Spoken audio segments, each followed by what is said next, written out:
Buenas noches, soy Ana María Lomelí, estamos al filo. Hoy hablaremos del tema del debate de la legalización de la marihuana en México. En el estudio, Armando Santa Cruz, una de las 4 personas que ganó el amparo para sembrar y consumir marihuana en México, miembro de México Unido contra la Delincuencia. Comenzamos.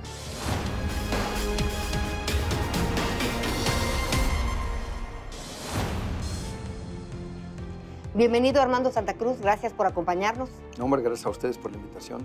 Y pues bueno, a raíz de las ideas que recientemente el secretario de Turismo, Enrique de la Madrid, puso sobre la mesa, es el tema de legalizar la marihuana de nuevo, pues si algo nos gusta son las ideas y bienvenido al debate.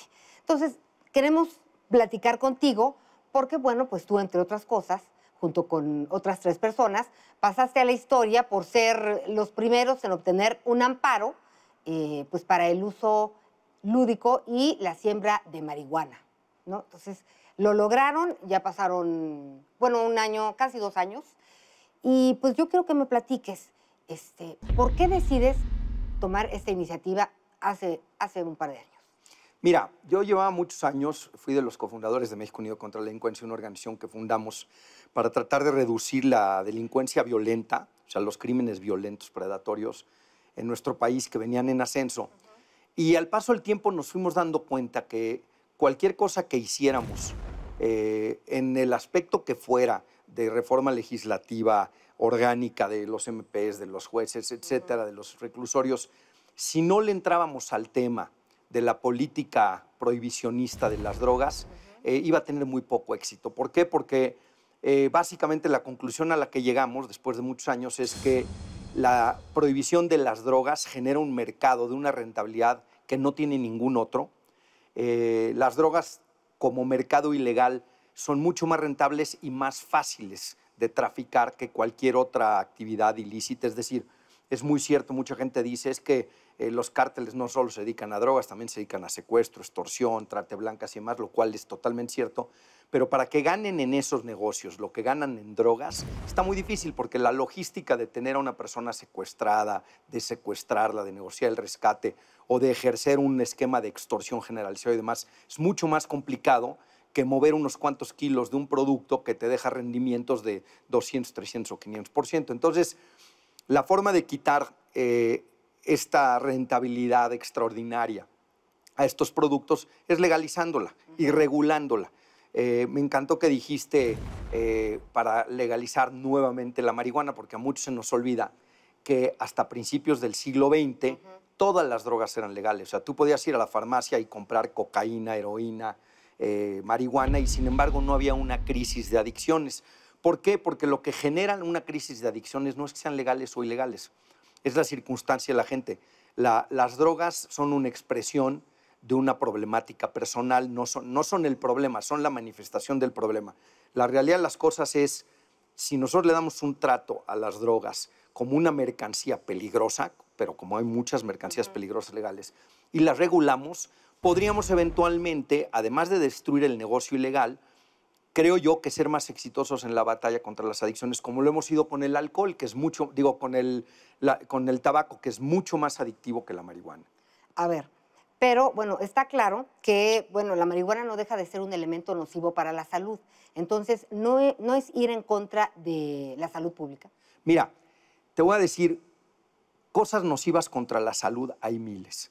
Desde la comida chatarra, el alcohol y el tabaco, por supuesto, la inactividad, los deportes extremos, incluido el fútbol americano, que ya ves que se ha demostrado que hay cantidad de gente que quedan con daño cerebral permanente. Entonces, si el Estado va a optar por protegernos de nosotros mismos y lo va a hacer en forma consistente, entonces tendría que prohibir el motociclismo, el paracaidismo, el fútbol americano, el box, la gorda de chicharrón, el taco de buche y de nana, etcétera, ¿no? Y obligarnos a ejercitarnos a todos, por supuesto. Entonces, yo creo que más que una actividad de prohibición, que además lo más importante es, no ha funcionado. Es lo que yo te iba a decir. Tanto la cultura de la prohibición como las políticas ejercidas por las autoridades no han dado el resultado que debieran dar. Entonces, ¿por qué no me platicas lo que ha pasado en otros países, me gustaría, a raíz de la legalización de la marihuana? Mira, es muy interesante. Por ejemplo, Holanda Cuando en Estados Unidos no era legal en ningún estado, y en Holanda ya podías consumir en los cafés sin ningún problema y demás, Holanda tenía una prevalencia de menos del 50% de la que había en Estados Unidos, es decir, tenía un nivel de consumo como porcentaje de la población que era menos de la mitad del de Estados Unidos, siendo que en Holanda no te ibas a la cárcel. Querías fumarte un churro, ibas a un barecito y decías, oiga, deme un express doble cortado y mi churro, por favor, ¿no? Portugal, que tuvo una crisis histórica de abuso de drogas, particularmente de heroína, a fines de los 90s, en la primera década de este siglo optó por descriminalizar no solo la marihuana, sino todas las drogas. Tú en Portugal, si portas hasta 10 días de consumo de la droga que sea, no te vas a la cárcel. ¿Y qué sucedió en Portugal? Hoy es el país de la Comunidad Económica Europea con el menor consumo de marihuana. En opiáceos está en la parte baja de la tabla, anda más o menos en el tercio inferior de la tabla. El caso de Suiza, por ejemplo, que tenía también una crisis de heroína tremenda. La heroína es la droga más adictiva que existe después de la nicotina, cabe aclarar.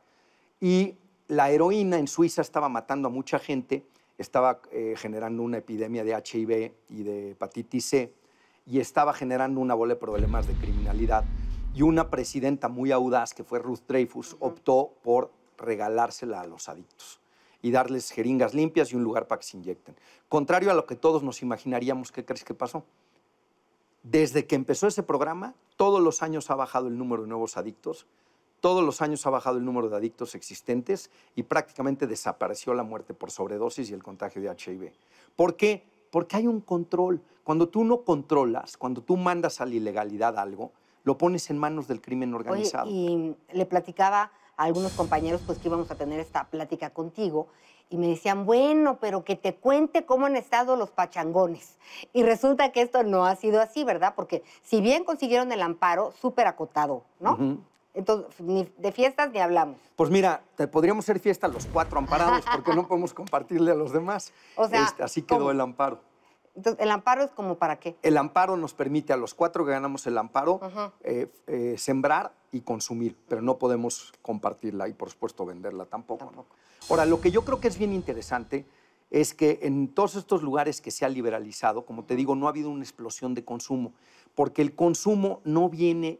La variable que determina el consumo, como decía yo, no es si es legal o ilegal.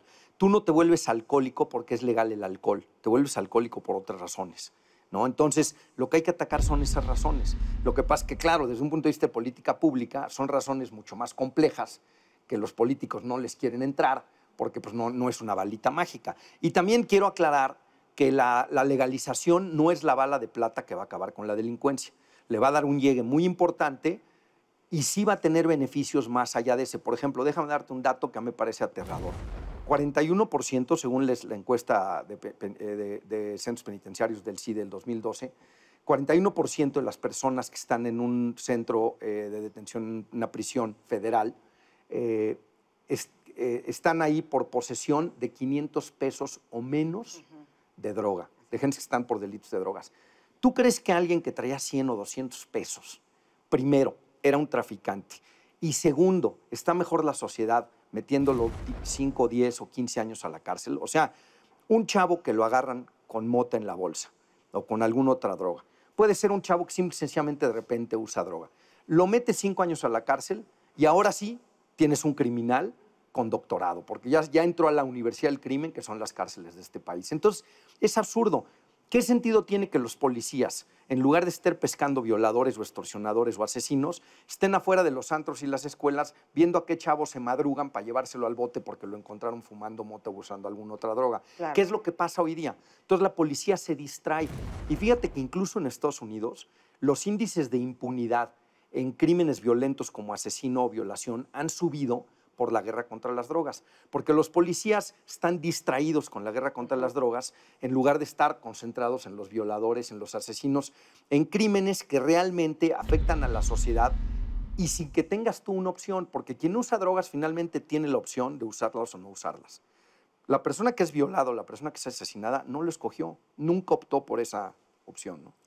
Oye, y es justo un momento muy importante, 2018 es un año electoral, como todos sabemos, vivimos y a ratos lo sufrimos, pero me parece muy importante que los suspirantes, los aspirantes, pues asuman una postura de qué harían en el tema de legalizar, pues hablando de la marihuana, y sobre todo, pues explicaran cómo lo harían o por qué no lo harían. Porque son el tipo de temas que nos gustaría escuchar. Y de repente siento que se suben a temas taquilleros, pero a cosas de fondo, pues prefieren esperar. Porque pues el tema de legalizar la marihuana puede ser no muy popular, pero sí me parece que es de suma importancia. Y ahora, ¿para dónde va esta lucha orientada a, pues, de entrada a legalizar la marihuana? Pues mira, yo primero que nada creo que esta nueva discusión que ha fomentado el secretario de la Madrid, y ha habido algunos otros funcionarios públicos muy respetables, como Miguel Ruiz Cabañas, subsecretario en la Cancillería y demás, que han hecho réplica de esto. Yo creo que hay que aprovechar este momento para volver a poner el tema en la palestra, porque hay mucho camino andado, fíjate. Hace unos, ¿qué será?, año y medio, el senador Roberto Gil Suart propuso una ley que francamente era de vanguardia. O sea, yo creo que una de las cosas que tenemos que aprender en este país es, más allá de nuestro signo partidista, reconocer, ¿no? Como reconoció Ríos Peter, por ejemplo, hoy en su artículo de la mañana, siendo que él no es del partido de Gil Suart, dijo, oye, esa ley está muy bien planteada, en lugar de inventar el hilo negro, ¿por qué no empujamos algo que ya venía en camino? Que de hecho, creo yo que sería la legislación a nivel mundial más de vanguardia si se pasara, porque cuida todas las bases. Nos protege de un esquema demasiado libremercadista como el de Colorado, porque el riesgo que tienes en Colorado es que, como es 100% empresas operando prácticamente por la libre, puedes tener mercadotecnia, puedes tener gente promoviendo el consumo, que tampoco queremos eso, y te protege también de la creación de grupos económicos que al rato tengan cabilderos y abogados y demás. Entonces, yo creo que hay que empujar por ahí, hay que tratar de empujar por ahí. Yo creo que otra realidad es que la realidad se nos va a imponer. O sea, ahora con California legalizando, con Canadá legalizando, va a llegar un momento en que va a ser absurdo porque vamos a importar mota de allá. Oye, Armando, ¿te parece si para despedirnos jugamos al filo, asociación de ideas? Sí, ¿cómo no? Ok. Mota. Mota, libertad individual. Libertad. Libertad, el derecho de hacer con su vida lo que uno considere conveniente. Partidos políticos. Una desgracia. Corrupción.